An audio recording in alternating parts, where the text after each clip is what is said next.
اس لیے ہمارے بڑے ہم کو یہ بتاتے ہیں کہ تم سب پریشان ہو اس کے لیے کہ تم اپنی نمازوں میں دھیان نہیں پاتے ہو. ہر شخص اسی کا رونا روتا ہے. اس کی ترکیب یہ ہے کہ تم اپنے مشغلوں سے اٹھ کر ایک دم سے نماز میں کھڑے ہو جاتے ہو.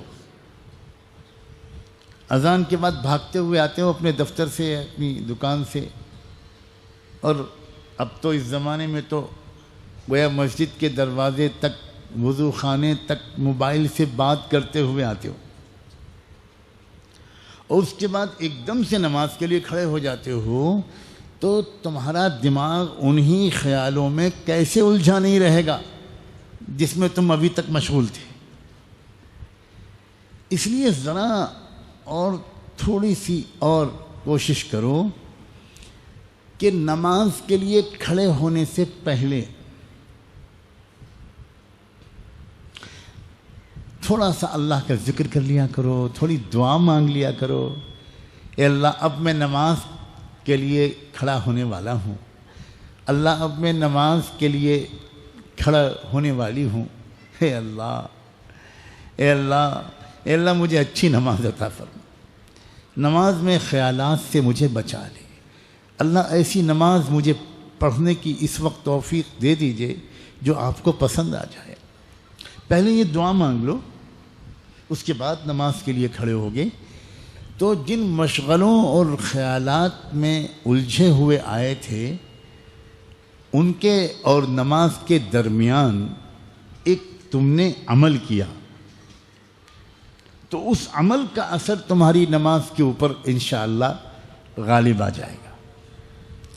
نہ صحیح پوری 4 رکعت میں 100% استحضار اور حضوری شروع میں نہ بھی ہو, تب بھی نماز کے ایک نہ ایک حصے میں تمہارا دل اور دماغ اللہ کی طرف متوجہ ہو جائے, اور آہستہ آہستہ اس کا جو تناسب ہے وہ بڑھتا چلا جائے,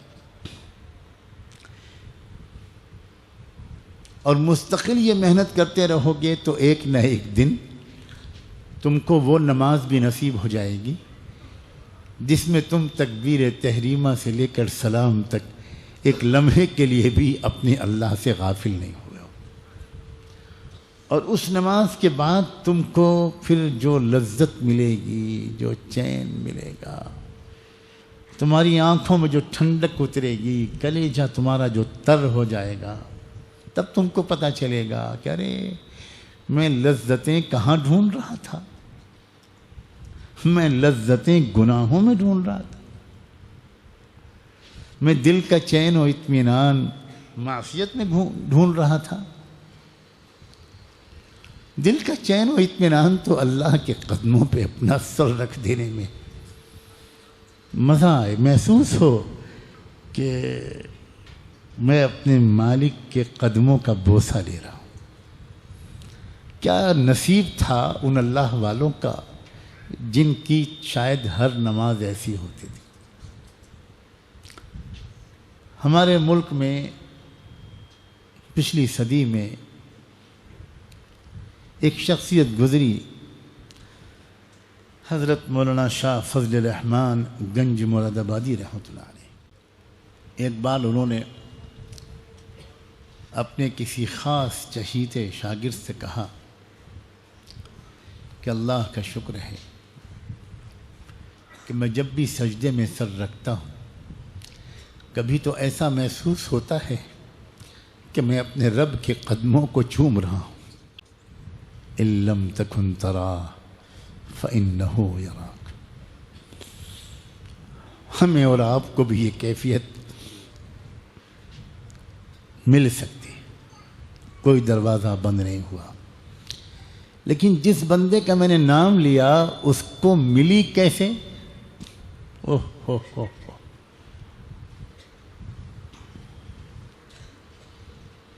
کسی چیز کو جب انسان مقصود بنا کر محنت کرنے میں لگ جاتا ہے اور اس کی دھن سوار ہو جاتی ہے تو وہ چیز اس کو مل ہی جاتی.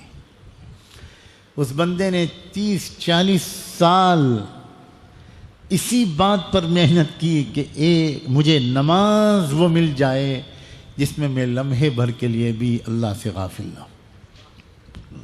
مارا مارا پھرتا تھا وہ بندہ، جہاں خبر ملتی تھی کہ فلاں شخص کی نماز بہت اچھی ہے تو چاہے 50 سینکڑوں میل پیدل چلنا پڑے، چل کر اس بندے کی نماز دیکھنے کے لیے پہنچ جاتے تھے،